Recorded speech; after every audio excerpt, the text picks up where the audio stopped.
Brought to you by TechnoSpark 20 series smartphones.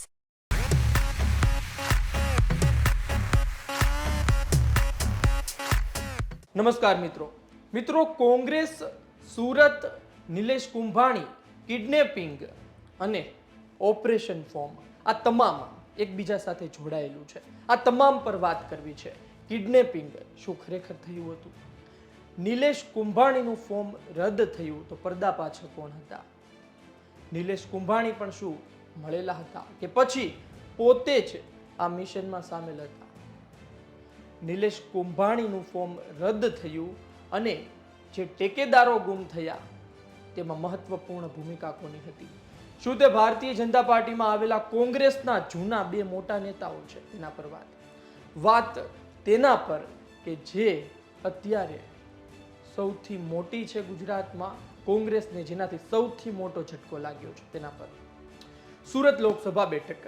Surat Lok Sabha બેઠકમાં કોંગ્રેસ અને આમ આદમી પાર્ટીના ગઠબંધનના ઉમેદવાર હતા નિલેશ કુંભાણી.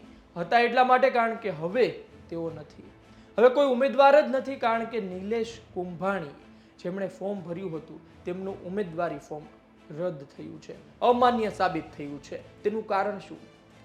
શા માટે નિલેશ કુંભાણીનું ફોર્મ અમાન્ય સાબિત થયું છે? કોણે પડદા પાછળ ખેલ પાડ્યો? નિલેશ કુંભાણી શું જોડાયેલા હતા કે નહીં? નિલેશ કુંભાણી કોણ છે? તમામ પર વાત. નિલેશ કુંભાણીએ ફોર્મ ભરી દીધું અને ત્યારબાદ તેમણે પ્રચાર પણ શરૂ કરી દીધો. પરેશ ધાનાણી સુરતમાં પહોંચે છે, ગોપાલ ઇટાલિયા દમદાર ભાષણ આપે છે અને સુરતમાં એક માહોલ ઊભો થાય છે કે નિલેશ કુંભાણી મિત્રો હવે એક કોંગ્રેસ પાસે આશા છે. સુરતમાં આમ આદમી પાર્ટી એક સમયે કોર્પોરેટરો લઈને આવે છે અને પોતાનું એક ગુજરાતમાં સફર શરૂ કરે છે. આમ આદમી પાર્ટી પણ આ નિલેશ કુંભાણી સાથે હતી. પરંતુ ઉમેદવારી ફોર્મ ભરવાનો છેલ્લો દિવસ આવે છે અને પછી ચકાસણી શરૂ થાય છે. આ ઉમેદવારી ફોર્મની ચકાસણીમાં સામે આવે છે કે સામેથી જ નિલેશ કુંભાણીના ટેકેદારો સોગંદનામું મોકલાવે છે કે તેમની સહી નથી. જે ફોર્મ ભરવામાં આવ્યું છે તેમાં જે ટેકેદારોની સહી હતી તે ડુપ્લિકેટ છે તેવું ટેકેદારો પોતે કહે છે. અને ત્યારબાદ સુરતમાં હાઈ વોલ્ટેજ ડ્રામા શરૂ થાય છે.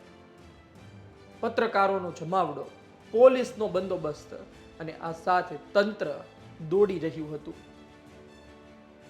લોકો એ વાત પર સવાલ કરી રહ્યા હતા કે શું ફોર્મ રદ થશે કે નહીં. તેને લઈને બેઠક મળી. ચૂંટણી પંચે નોટિસ ફટકારી, શોકોઝ નોટિસ નિલેશ કુંભાણીને કે ખુલાસા કરવામાં આવે, જવાબ આપવામાં આવે કે ટેકેદારો પોતે ના કહી રહ્યા છે તો તમે આ ડુપ્લિકેટ સહી ક્યાંથી લાવ્યા અથવા તો આ સહી ક્યાંથી લાવ્યા. સમય આપવામાં આવ્યો ને આ રાતે મોટું રંધાણું.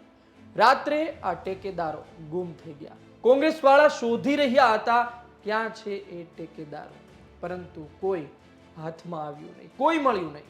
અને બીજા દિવસે સવારે એ જ મોઢા સાથે કોંગ્રેસના લોકો પહોંચ્યા, પરંતુ જવાબ એક પણ નહોતો. ક્યાં છે ટેકેદારો? નથી ખબર. ટેકેદારોની સહી શું ડુપ્લિકેટ છે? નહીં, ડુપ્લિકેટ નથી, પરંતુ ટેકેદારો હાજર નથી. આ પ્રકારના જવાબ આપવામાં આવ્યા. ટેકેદારો ક્યાં છે? તો ટેકેદારોનું અપહરણ થયું છે, ટેકેદારોને કિડનેપ કરવામાં આવ્યા છે તેવી વાત બોલવામાં આવી. અને ત્યારબાદ થોડો સમય રાહ જોવામાં આવે છે અને ત્યારબાદ નિર્ણય સામે આવે છે કે નિલેશ કુંભાણી લોકસભા 2024ની ચૂંટણી મિત્રો નહીં લડે. આ લોકસભા 2024ની ચૂંટણીમાં નિલેશ કુંભાણી સુરતમાં ઊભા રહ્યા હતા અને ત્યારબાદ એને 24 કલાકની અંદર આ ઝટકો મળી જાય છે કે હવે તેમને નથી લડવાનું. બીજી તરફ શક્તિસિંહ ગોહિલ પત્રકાર પરિષદ સંબોધે છે. એક તરફ અનુપ રાજપૂત ઝોનલ પ્રવક્તા કહે છે કે આની પાછળ હાર્દિક પટેલ અને અર્જુન મોઢવાડિયાનો હાથ છે. બંને દિગ્ગજો આજે ભારતીય જનતા પાર્ટીમાં છે. આ બંનેના સંબંધો નિલેશ કુંભાણી સાથે સારા હતા અને આ બંને જાણતા હતા કે નિલેશ કુંભાણીના નજીકના કોણ છે, ટેકેદાર કોણ છે. આ બંને નામ સામે આવ્યા બાદ ખાનગી ન્યૂઝ ચેનલને સાથેની વાતચીતમાં તેમણે આ કહ્યું હતું. પરંતુ મુખ્ય વાત એ છે મિત્રો કે આ 24 કલાકના ખેલમાં શું હાર્દિક પટેલ અને અર્જુન મોઢવાડિયા છે ખેલ કરી ગયા? શું આ બંને મળીને જ સુરતમાં ભારતીય જનતા પાર્ટીનો રસ્તો સાફ કરી દીધો? મિત્રો સવાલ એ પણ છે કે સુરતમાં ભારતીય જનતા પાર્ટી આટલી મજબૂત હોય તો શા માટે ઉમેદવારી ફોર્મ ખેંચવામાં અથવા તો તે ઉમેદવારી ફોર્મ રદ થાય તે માટે પ્રયત્ન કરવામાં આવ્યા હોઈ શકે? કારણ કે ભારતીય જનતા પાર્ટી પર આક્ષેપ છે, આરોપ છે કે તેમણે અપહરણ કર્યું એ 4 લોકો. કદાચ એ 4 લોકો આવનાર સમયમાં સામે આવશે અને કહેશે કે આ સમય દરમિયાન અમે ક્યાં હતા, પરંતુ તથ્યો સાથે બોલે, પ્રૂફ સાથે બોલે કે અમે આ જગ્યાએ હતા, આમની સાથે હતા, સીસીટીવી રજૂ કરે તો વાત કોંગ્રેસના લોકોના ગળામાં ઉતરે. કારણ કે તેમનું માનવું છે કે કિડનેપ કરવામાં આવ્યા હતા. ગુજરાતની રાજનીતિને લોકો અલગથી જોતા હોય છે, કહેતા હોય છે કે ગુજરાતમાં બિહાર જેવું નથી, ગુજરાતમાં ઉત્તર પ્રદેશ જેવું નથી. એ હદે ચરમસીમા પર રાજનીતિ કે એકબીજાના ગળા કાપી નાખવામાં આવે, એકબીજાને મોટામાં મોટું નુકસાન કરી દેવામાં આવે, ત્યાં સુધી હજુ પણ રાજનીતિ નથી પહોંચી. એક વાત છે કે ખજૂરિયા અજુરિયા ચેપ્ટર આપણે જોયું શંકરસિંહ વાઘેલા વાળું, પરંતુ કિડનેપ કરવા વ્યક્તિને એ હદ સુધી પહોંચી નથી. પરંતુ આજે મિત્રો એ પણ ગુજરાતે જોઈ લીધું અને સુરતમાં જે કોંગ્રેસના લોકોનો આરોપ છે એ જો સાબિત થશે આવનાર સમયમાં તો ભારતીય જનતા પાર્ટીની મોટા પ્રમાણમાં ફજીતી થશે. આપનું શું કહેવું છે?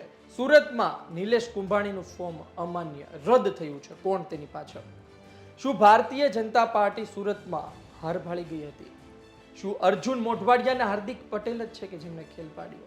આ તમામ ચેપ્ટર હવે પૂરું થઈ ગયું છે. આ તમામ ચેપ્ટર પર પૂર્ણ વિરામ મુકાઈ ચૂક્યો છે. હવે નિલેશ કુંભાણી કોઈ પણ જાતના ધમપછાડા કરે તેને હવે ઉમેદવારી ન મળે. ઉમેદવારી ફોર્મની છેલ્લો દિવસ નીકળી ગયો છે, છેલ્લો દિવસ ઉમેદવારી ભરવાનો ચાલ્યો ગયો છે. હવે નિલેશ કુંભાણી પાસે કોઈ રસ્તો નથી. નિલેશ કુંભાણી પાસે દરેક જે રસ્તા હતા તે બંધ થઈ ચૂક્યા છે, દરેક દરવાજા બંધ છે. હવે નિલેશ કુંભાણી ફક્ત સુરતમાં બેઠા બેઠા ઇલેક્શન જોશે અને મત આપવા જશે.